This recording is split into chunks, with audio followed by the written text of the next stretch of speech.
Hey guys, welcome to Hip Hughes History. I got a little bit dizzy there. We're going to hit you up with some 19th Amendment in this video. We're going to take a look at the text, and we're going to take a look at a short history of women's suffrage and how it came into fruition in 1919 and 1920 following World War I. So giddy up for that, kiddies. Why don't you sit back and relax and see if it can't grow your brain 10 times in size. So the words are quite simple, guys. You can look at them on the wall right now. The right of citizens of the United States to vote shall not be denied or abridged by the United States or by any state on account of sex. Congress shall have the power to enforce this article by appropriate legislation. So that's the words that we're going to lead up to, which is an exact replica of the 15th Amendment, the right of black males to vote, except race, we're substituting sex. So let's take a look really at kind of where the first seeds are sown in the suffrage movement. Remember, suffrage is the right to vote. Women's suffrage, of course, is relating to the words that I just read to you. That's the vocab that you're going to need. Say it a million times. Women's suffrage is the right to vote.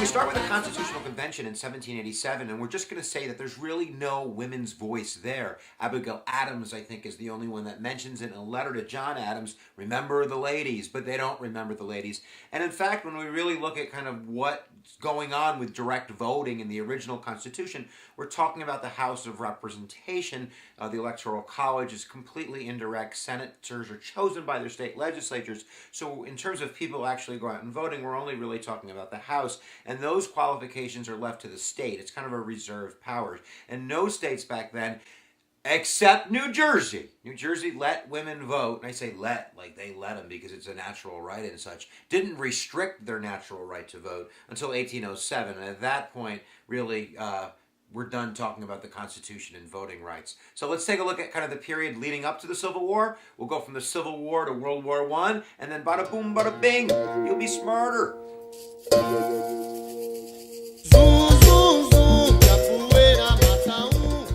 Really, before the Civil War, we're going to throw the biggest word at you. We're going to get the 1848 Seneca Falls Convention, which is held in central western New York, and it's the first time that women are gathering in order to voice their opinions about their rights. Not specifically about the right to vote, even though that's included. It's really about property rights and really just banging the drum for the first time.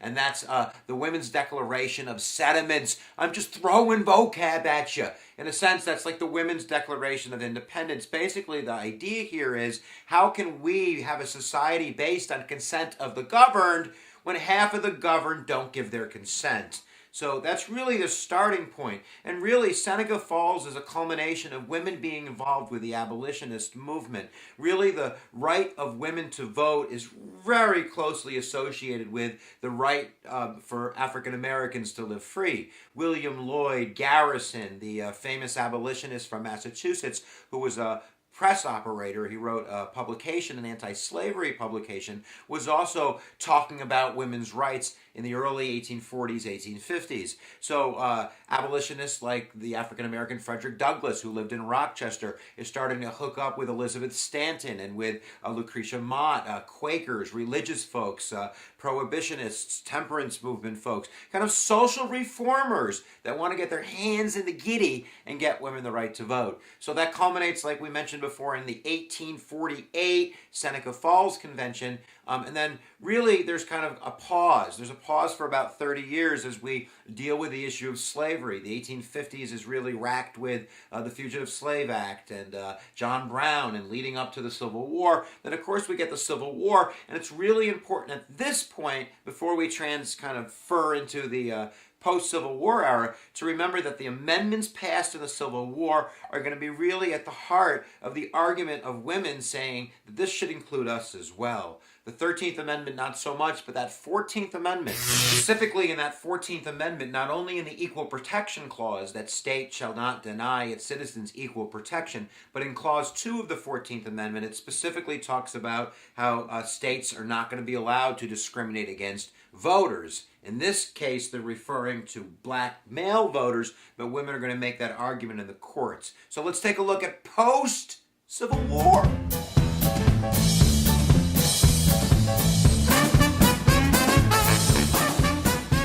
Civil War, there's actually some really quick activity. The late 1860s, you have a kind of a flurry of new states coming in: Utah, Washington, Wyoming, and their state constitutions allowed women to vote. There's various reasons for that. Some of it is to attract women to move out west, but there's definitely some kind of like state action, and that's going to be a focus of one of the groups, the American Women's Suffrage Association, who's really going to argue that this should be done on a state-by-state basis. Kind of think of like the gay marriage debate that's going on now. There are some civil rights groups that say, let's deal with each state, let's legalize it where we can, and then that will kind of move towards a national scene. When others go, this is a constitutional issue, we need to go after the big boy, the big guns, and change the law nationally. And that would be the National Women's Suffrage Association. So the National Women's Suffrage Association, led by Susan B. Anthony and Elizabeth Stanton, are arguing that, we got to go to the courts, we have to get an amendment.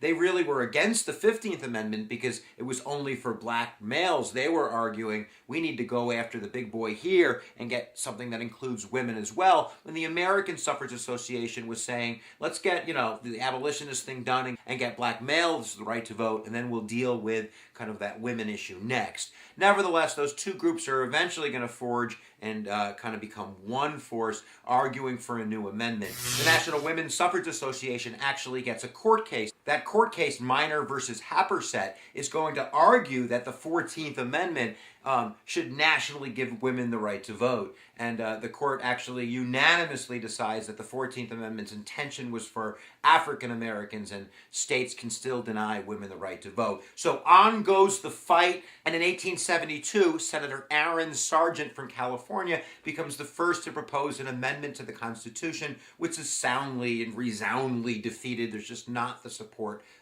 for it to go anywhere. It dies in the Senate quite quickly. But that's the beginning, and the pendulum kind of hangs out in the middle for a long time. It's kind of a 30-year period where we don't get a lot of action. The industrial era, the 1880s, the 1890s, there's not a lot of movement. But when we get that progressive era at the turn of the century, we start to get really kind of a coalition of progressives and socialists and unionists and women and civil rights fighters like W.E. Du Bois and Booker T. Washington. So there's more movement towards women's suffrage, and there's some successes out west. 1911, California legalizes the right to women to vote. So there's definitely movement on that forefront. It's not until 1914 that constitutional amendment is brought up again. Remember, it was 1872, so we're talking about, I don't want to do the math, but it sounds like 40 years before it's brought up again, and it again gets defeated in Congress. Remember, an amendment has to get 2/3 of both houses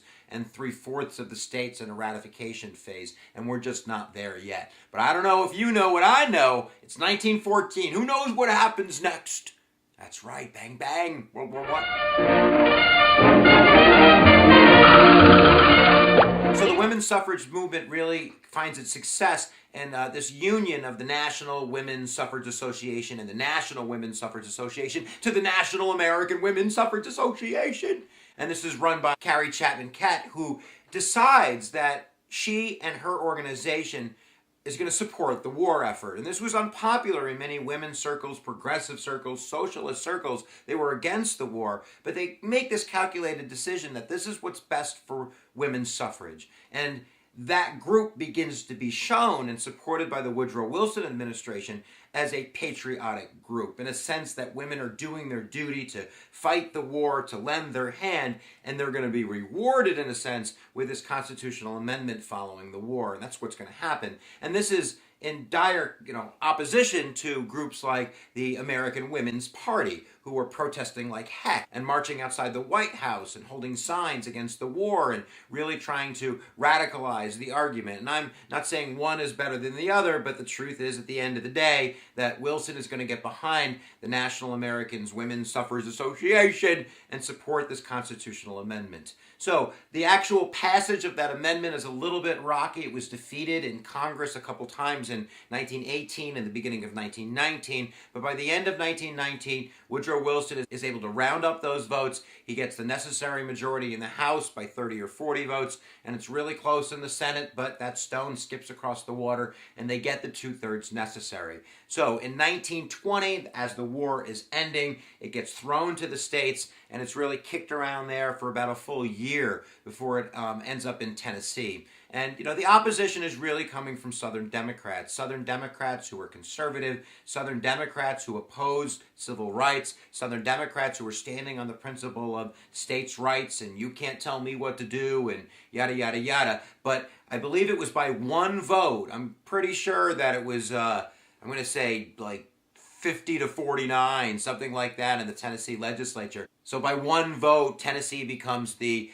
3/4 state, I don't know what number that is, I'm going to say 67, but I'm not sure, to ratify that amendment, and it goes into the Constitution, and it's one for the books. So I think that the basic argument is that women always had the right to vote, and that vote was, in a sense, stolen from them at the Constitutional Convention, that it was a natural right. So in a sense, the argument is they're fighting for the government to give them their liberty that they were born with, to have a government that's not restricting that natural right. Certainly, it's going to change the political landscape. We get prohibition after women get the right to vote. Women are more sensitive to that topic because they probably live with the effects of alcohol more than men enjoying the effects of alcohol. And certainly, that's going to lead us into a more progressive voting bloc, which is good for Democrats as the Democratic Party becomes the progressive party under FDR and the New Deal. And what are you talking about, Hughes? You've gone off task. Oh, no. Where's my learning objective? So giddy up for the learning, guys. We hope that you did it good and that you got the 19th Amendment down.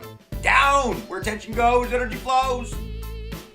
Before I go, I want to do my shout outs. We had kind of a breakdown in hip use history. We had some really great donations and people showing their love. Caleb Milne, you gave a great donation. I want to thank you, brother. And Carrie Counselor, we all know that you're loving on the hip use history, and we thank you for that. And if you haven't subscribed, please subscribe. And if you subscribe, go get someone else to subscribe, because every time someone subscribes, an angel gets its learning wings. All right, there we go, guys. We'll see you next time that you want to do some learning on hip use history.